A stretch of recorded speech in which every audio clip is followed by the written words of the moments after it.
Assalamu alaikum, hurmatli seyirciler. Millet telekanalının efirinin haberler hafta programması devam ete. Bu haftanın en mühim ve en meraklı hadiselerini tekrar bizim yayınımızda görebilirsiniz. Stüdyada men Fadime Seyitmamut çalışacağım. Memleketimizin esas vakası Prezident ile canlı bağ geçti. Bu hafta Akkaya eteginde Kırım Tatarlarının milli bayrak gününe bağışlanған iş toplaşığı olup geçti. Kırım'ın Ali Okuv yurtlarında kabul kampanyası başlandı. Karasu Bazar şehri Yarımadamızın güzel kokulu paytahtına çevrildi. Anda ilk sefer Karabaş otu yani lavanda ve gül çiçeklerinin festivali ötkerildi. Bu ve diğer vakalarını haberler hafta programımızda seyir etiniz. Memleketimizin esas vakası Prezident ile canlı bağ Vladimir Putin böyle formatta konuşuvunu 17. sefer geçirdi. Sakinlerden gayrı canlı bağda atta memurlar koşuldular. En esas sualler ve cevaplar akta bizim nevbeti kelefhamızda. Rusya Federatsiyasının prezidentinin yıl keçirilgen canlı bağ adetінше Moskvada büyük studiyada keçe tedbir başlanған daqalarda 1,5 milyonga kadar müracaat keldi. Ularni tapıyının 9 kunu kabul etip başladılar. So'larning ekseriyati ijtimoiy sektorga ait oldu. Sağlık saqlab sahasında prezident uch asas meseleni qaydatdi. Yengil müracaat etuf kadrlar yetishmemizligi ve ilaçlarning teminlev. Когда мы говорим о здравоохранении, то мы должны иметь в виду, что несмотря на проблемы, а проблем здесь много, как в любой отрасли, которая напрямую касается людей, работает с людьми и помогает людям, проблем очень много. Но в принципе отрасль развивается. Ипотека субсидияларының бағлы меселелер ақта Владимир Путин акиметке қанунлар қабыл етілігіне бинайын авали бергенini қайдатты. Бұл екі ве екіден зияде балалы қорынталары үшін берілген кредитлердір.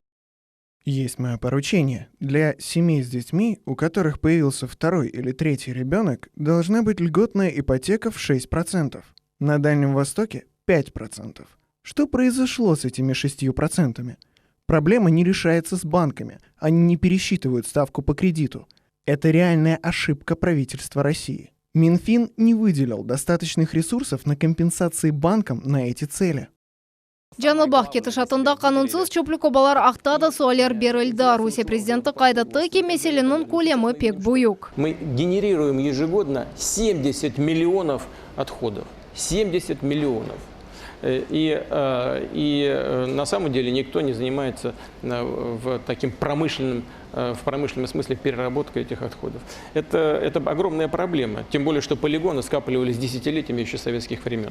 А усугубляется это еще и тем, что у нас общество превратилось все-таки в значительной степени в общество потребления. Даже несмотря на то, что вот доходы в предыдущие годы упали реально, сейчас восстанавливаются, но тем не менее, в целом у нас общество потребления. Новые упаковки появились, кроме бумаги упаковочной или картона, много пластика сейчас применяется. В Тихом океане целые острова величиной со среднюю европейскую страну образовались. Кырым Жумхурияты үшін бұл президентнен 5-ші жанлы бақ олды. Ярмадамыздан солер берілмегеніне бақмадан Кырымақты солер чоқ олды. 10 яшлы Дмитрий Грознов президентке шертімсалі сайлған бинаны сат қолесіні тамир етмегері жайытты. Сын задает часто вопросы разные о железнодорожной отрасли, потому что он очень увлечен поездами. И спросил как-то, поедут ли к нам ласточки и сапсаны, потому что он был там в Москве, видел, впечатлился и так далее. Мы ответили, что мы этого знать не можем. Это нужно спросить у Владимира Владимировича. И вот приближается время прямой линии с президентом, и папа ему говорит, ну что, хочешь написать? Он говорит, да, хочу. Пошли и записали. То есть, в формате, конечно же, не шутки, потому что вопросы серьезные, но на отклик, тем более на такой резонанс, никто, конечно, не рассчитывал. Жанлы бағны Кырым Жумхуриятының yolbaşçысы да диққатнен көзетті. Бұақта Сергей Аксенов ичтимай ғыларда о сайфасында хабар етті. Внимательно смотрю прямую линию с Владимиром Путиным. Как и коллеги из других регионов, нахожусь на рабочем месте. Прямая линия с президентом – это кратчайшее расстояние между народом и властью, пример для руководителей всех уровней. И, конечно, это своего рода тест на качество работы чиновников на местах, прямое руководство к действию для глав регионов. Это касается как конкретных вопросов, так и общей стратегии развития субъектов. решение важных региональных проблем. Ичтимаи фактор меселелерінден ғайры Жанлыбах кетішатында техники меселелерде олда. Колл-центрге четел девлетлерден де суалер келді ве оларның цесі пек бұйы колда. «Россия сегодня» телеканалының баш мудиры Маргарита Симоньян айтқанна көре, бұл Украина тарафтан уджум олда. Русияде Яндексның генераль мудиры берген суалге жева берерік Владимир Путин қайдытты ке, яңы технологияларны шу жүмледен пилотсыз нақлиетні тез жүйінке шаф ettірмей керек. У нас вот сейчас без подготовки взять и разрешить там беспилотные летательные аппараты, которые будут доставлять почту, что делают несколько стран. И кто-то может воспользоваться этой, на самом деле, на первом этапе хотя бы дорогой услугой. А те, у кого нет денег, будут все время посматривать в небо, не упадет ли что-нибудь на голову сверху. Владимир Путинен Жанлыбах үлі саат 12-де башланды ве яқын 4,5 саат девам етті. Блогерлерінің суалері де сеслендірілді. Четелден де суалер олды. Сонында есе баржылар президентке блиц суалер берділер. Фатиме Сидометова, Руслан Минаев, Миллет үшін.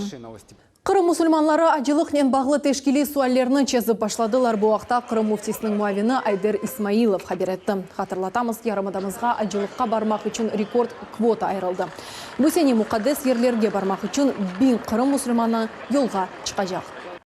İnsanlar yazıla, biz olarını cedvelge alamız, gerek olğan evraklarını, dokumentlerini insanlar hazırlay.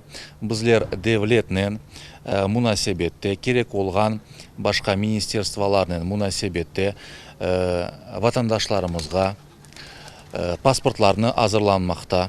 Ondan son прививка meselesinde ve başka teşkili meselelerinde yardımcı olamız. Şükürler olsun. Men belesem geçken yıllarga bakkanda daha güzel, daha tertipli, daha üst seviyede biz acılıkını teşkil etermiz. Бірінші группа енді шекелленді. Умумен 15 группа olacak. Бірісі 40 адамдан ибарет. Вақыт ажылармен берабер реберді olacak. Учу июльнің 23-не тайынленді. Қошма малюмат алмақ үшін экранларыңызда көстерілген номераға телефон açмаңыз мүмкін. Яда Ахмезжет Шері Чехова 20 адресі бойынша ерлешкен бинаға мұрajat ете білесіңіз. Бұл hafta Аққая етегінде іш топлашуы олып кешті. Июнь 26 күні Қырым татарларының милли байрақ күні қайдатылежек. Күтлеви автоюрушты тамам бұл ерден башланажақ. Бұл ел тәдбірде 300-ден зияде араба иштирак етежегі бекленіле. Шерінің сакинлері ве мусафирлері үшін насыл программа hazırlanғаны ақта Мухаммед Зикирияев тариф етежек. Июнның 26-сында Қырым милли байрағымыз күніні қайт етмеге азырлана тамам бұл ерден Аққаядан 300-ден зияде машина yolға чықажақ ве Гагарин аратлық бақчасына етіп баражақ. Қырым татарлар милли байрағымыздың күн арфесінде мөміретлер ве девлет қызметлерінің қадимлері ГИБДД идаресінің векиллерінен план бойынша топлашув кечірділер. Бұл мушаверенің киташатында Таврида трассасында арабалар колоннасы кечмесінен бағылы мұйым меселелеріне музакере еттілер. И чтобы исключить в этот праздник, в этот, скажем так, очень значимый день для крымских татар какие-либо ДТП, согласовали все технические моменты, как колонна будет от Белой скалы выдвигаться в Симферополь, как она приедет, как она разместится в Гагаринском парке. Сотрудники ГАИ задавали свои вопросы, мы на них ответили, согласовали тонкие моменты. На сегодняшний день проблем никаких нету. Арабалар юрышының иштиракчылары yolға чықмаздан эвел Аққая ettігінде ось машталарını devlet ve milli timsallerінен yarıştıracaklar. Гагарин адын аратлық бақчасына етіп келген сон исе пайтақтымыздың эпсы сакенлері ve musafirlerini байрам программасы беклейджек. О milli телеканалы ve Cumhuriyetimizдің ijadi коллективлері азырлар. Мы все без исключения национальной культурной автономии приглашаем на проведение этого праздника, поскольку наш основной лозунг, что сегодня и в трауре, и в радости все народы, которые в Крыму проживают, должны быть вместе и вместе разделять и праздничные мероприятия, и, конечно же, те трагические события, которые у нас есть. Бақча территориясында мирақлы фотозоналар яратылacak. Milli телеканалының хадимлері есе чешет вазифелерден ибарет олған квестіні кечірілжеклер. Ғалип чықанларны қаве қанеде бедава ақшам емега дельфинарийге кіріш ве ялта кечірілжек ратлық күнлері беклей. Квест ақында тафсилатлы малюмат бізім ичтимаи ағыларымызда тапа білесіңіз. Приглашаем всех крымских татар приехать, отметить этот день и, соответственно, быть с народом. Хатırlatамыз байрам июньнің 26-сында Ахметжетшер Гагарин адына аратлық бақшасында кечірілежек. Тедбірді жемат тешкілячалары да иштирах етежеклер. Ерамадамыздың эпсы сакинлері ве мусафирлеріні давет етеміз. Мухаммед Зикряев, Виталий Голубев, Милет үшін. Ялтада Женюби федераль округтаки Единая Россия фиркасы региональ ара координацион шурасының топлашыву олып кечті. Тедбірнің елбашчысы Мескур фирка генераль шурасының кәтібі Андрей Турчак олды. Мерасимде Жемхуриетнің елбашчылары да иштирак етті. Қырымда эвелден рей беруінің нәтижелері ве қойылған вазифелер музакер етілді. Мевзуны Фатиме Сейдаметова девам ете. Күнешлі Ялта Единая Россия фиркасының 20-ден зияде векіліні қабыл етті. Региональ ара координацион шураның топлашығында Женюби федераль округта кечірілген праймеризінің нәтижелерін чықардылар. Не случайно Крым выбран местом проведения, потому что у нас здесь, безусловно, сильная региональная организация, которая опирается на разветвленную сеть своих первичных отделений, не боится контакта с людьми, работает на земле, не оторвана от реальности. Андрей Турчак қайда тыки бусене намзетлерінің ярысы яш мутихасыслардыр. В Республике Крым высокий процент обновления, высокий процент молодых кандидатов. В целом по стране он составил 40%. Это молодые люди в возрасте до 35 лет. Төгерек маса этрafında Крым реберлері ве Женюби федераль округта кірген деге регионларының векілері топланды. Сергей Аксонов айтқанына көре, Единая Россия бұл бұтын мемлекетінің екене тақымыдыр. Нам на самом деле законодательные органы власти нужны люди, которые умеют вырабатывать решения, пути решения различных вопросов, умеют предлагать, умеют защищать свои предложения. Ну, я уверен, что у нас такая команда как раз формируется. Хатırlatамыз 2019 сененің май сайында Крым ilk сефер праймеризде иштирак етті. Гызле Рейберов нәтижесінде жедвелер бойынша 75 намзет ве 25 бір мандатлы бөлік белгіленді. Ведется масштабная и системная работа по реализации указа президента России о реабилитации репрессированных народов и государственной поддержке их развития и возрождения. За последние 5 лет созданы важнейшие социальные объекты. Десятки километров сетей газа, энерго и водообеспечения. Сотни семей получили бесплатное жилье. Единая Россия Крым бөлігінің командасы шекіленді демек мүмкін. Яқшы танылған шақысларнен бір сырада яңы эрбапларда олар. Вышли на выборную дистанцию с очень сбалансированной командой, в которой равным образом отражен весь Крым. Как в национальном составе представлена вся наш многонациональный Крым, так и в гендерном виде. У нас очень серьезное обновление, порядка 30%. Ярмадамыздың яңы тақымы екені Рейберов күнге азырлана бұтет бір ағымдаки елінің сентябрь 8 күні кечежек. Фатиме Сейдаметова, Алишер Алимов, Милет үшін. 5 миллион рублелік борч Бақчысарайда деміршейлер истисал еткен завод бергілеріні төлемеді. Бұл уақытта Бақчысарай районы бергі инспекциясының мүдері Риза Алиев хабар етті. Борчылы заводтан башта параларыны қайтармаға талап еттілер. Амма муэссисе бұны берілген мүддетте япмады. Нәтижеде банклардаки эсап номералары блок етілді. Амма бұл параларда борчыны одемеге етмеді. Бұл hafta махкеме приставлары мал мүлкиетіні жедвелге алдылар.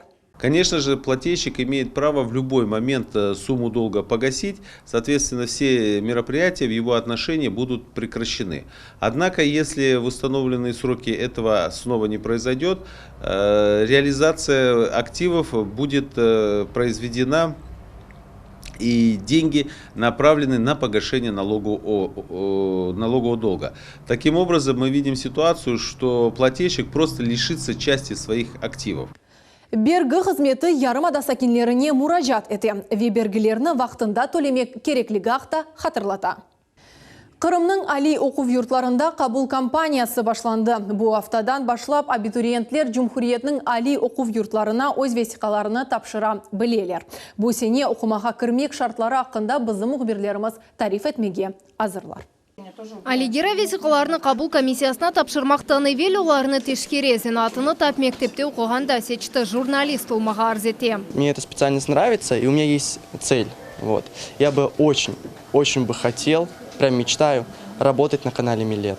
Кырым Мундислик ве педагогика университеты бұл сене ұзының ilk абитуриентлеріні қабыл ете. Бүгін әлі оқу йұртларына кечкен сенелерінің мезунлары ве колледжде оқуғанлар весиқаларыны тапшыралар. 11 сынып талебелері берген екене девлет имтианларының нәтижелері айның сонында бел олacak. На сегодняшний день информация открыта. Все документы мы переносим в базу данных, где можно посмотреть рейтинг, на каком месте находится человек. Бұл елі мектеп мезунлары текекене девлет имтианларының нәтижелерінен оқуға кірелер. Бұақта Хабир Ахмезжеті кечірілген матбуат конференциясында белі олды. Енді бұттың Русияде олғаны КБ университетінің ичкі имтианларыны тек айыр гражданлар категориялары тапшыра. Кукейт институтының проректоры Ольга Илкан қайдеткенне көре, али оқув юртында невелказырлық курслары студенттерге қошма балар бермей. Емде четел гражданлары үшін кіріш шартлары сәделештірілді.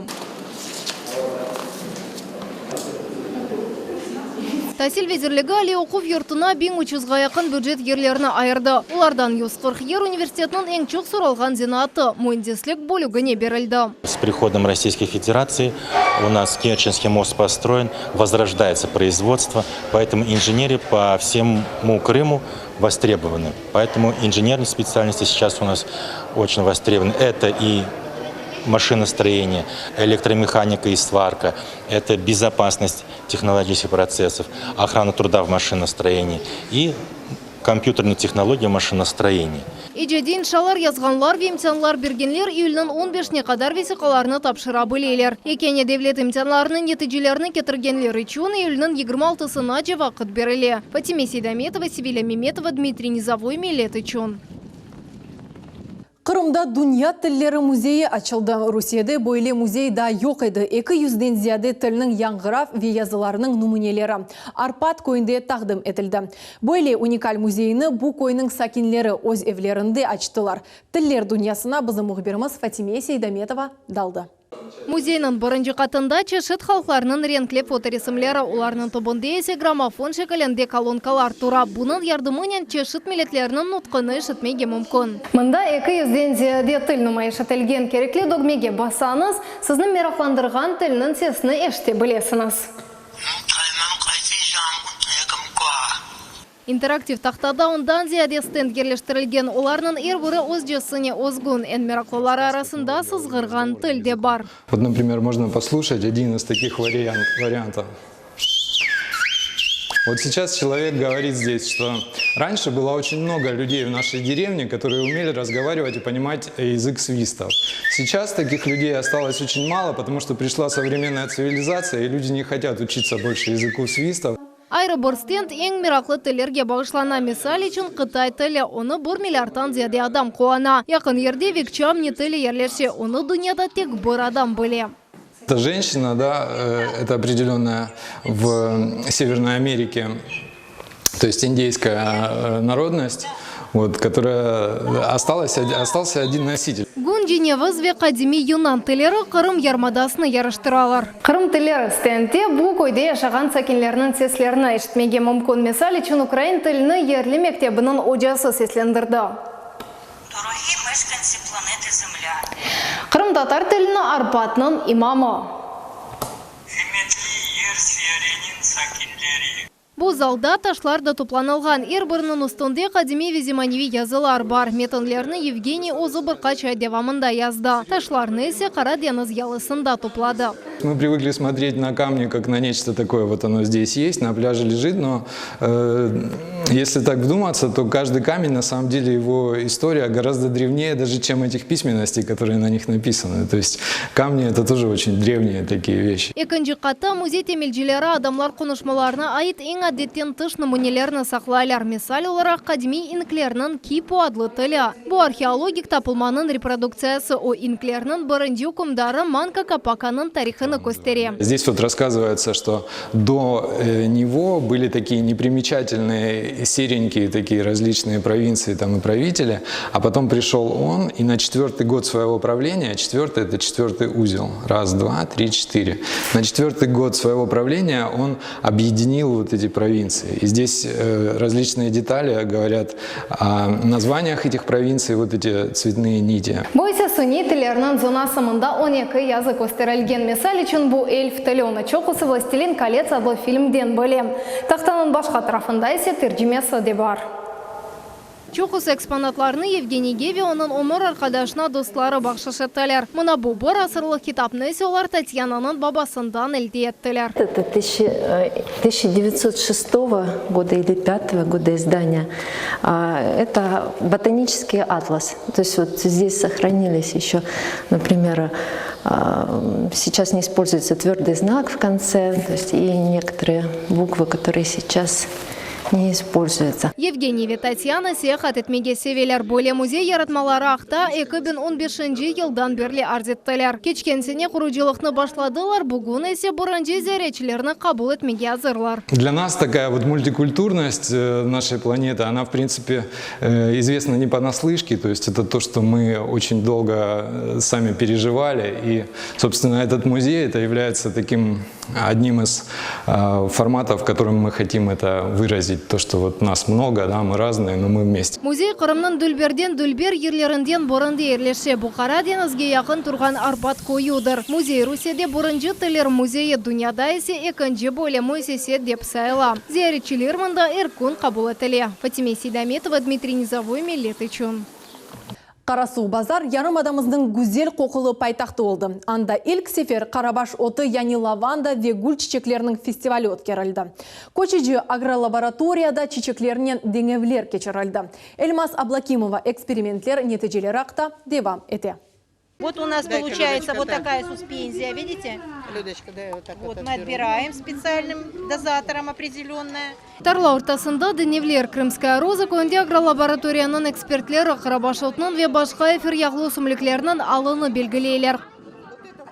Құланылған мақсыз алет фотокалориметр деп адлана. О Қарабаш отының шырасы насыл вазеті ұлғанына анықлай. Обладая набором этих приборов, которые позволяют проанализировать почву, растения и воду, мы можем сказать, что мы ведем прямой диалог с растениями. Мы можем услышать, что ему необходимо. Фестиваль мусафирлеріне усымліклерінің клонирование тілмесіні көстерділер. Қырымда Қарабаш оты вегулер фестивалі бұрынжы кересі өткерілсе де эфир яғлы істесалын кешафна есе қошып етіштірді. Бірден 6 дари арасындан лашмалар имзаланды. Олар эфир яғлы вейля жылара құланылған усымліклер істесалы. Ишлевы ве құланылғы сасында ишбірлік тұтаджақлар. Мы сегодня впервые озвучиваем на весь Крым, что Белогорье становится у нас долиной ароматов Крыма. И мы уверены, что с каждым годом этих ароматов все будет больше, больше, больше, и они будут самые разные. Қарабаш отындан бұл ерде гүлчемберлер ве гүлдестелер топлайлар. Ярмалықта сабын, мисқ ве атта татлылықлар сатын алмаға мүмкін. Ершей Қырымда осе япылаве, ершей сырф. Мелевше тусте более тарлалар фоторисамлар үшін пек қайметлі. Сергей Везульфе умыр арқадашлары Крымская роза көне мақсус фото чекмек үшін келділер. Это очень прекрасное место. Мы специально приехали из Судака, чтобы посетить этот фестиваль, посмотреть лавандовые поля. Қарабаш оты тарласына яқын ерде 12 гектар гүл чечегі өсе, анда 5 чешітні тапмаға мүмкін. Крымская роза көнде 20 гектар ерде Қарабаш оты өсе, мұнда сасен инглес чешіті сачала чөнке осы оқады анави енгілже бақыла.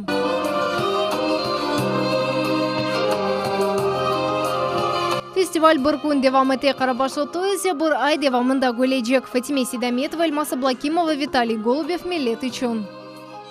Қырым татар боксчысы Артур Зиядинов 10-ңі ғалебесіні қазанды. О аргентиналы Маркос Каролицкийні еңді.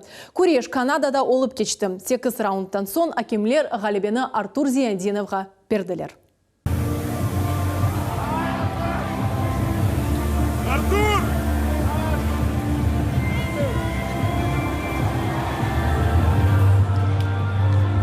Шымды Артур Монреаль шерінде яшай ве бокстен профессионал шекелде оғраша. Артур иштирак еткен 10 күрештен да бір кере еңілмеді.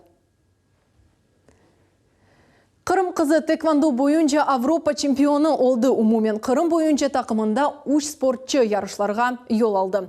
Оларның арасында ең кичігі Зарина Бекташ бірінші ерні қазанды. Чемпион идман еткен вақтында мұхбиріміз Эльмас Аблакимованен қонышты.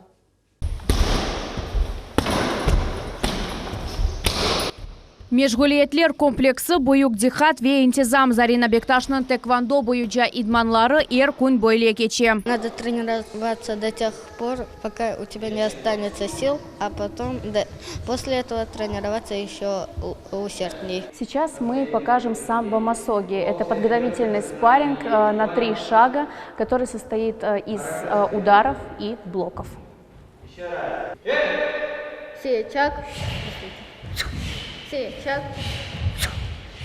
Хызчык 11 yaşında ama o onlarca sparring geçirdi ve 50'den ziyade medal kazandı. Geçenleri Zarina Bektaş tekvando boyunca Kırım'ın jima takımı terkibinde Avrupa çempionu unvanını kazandı.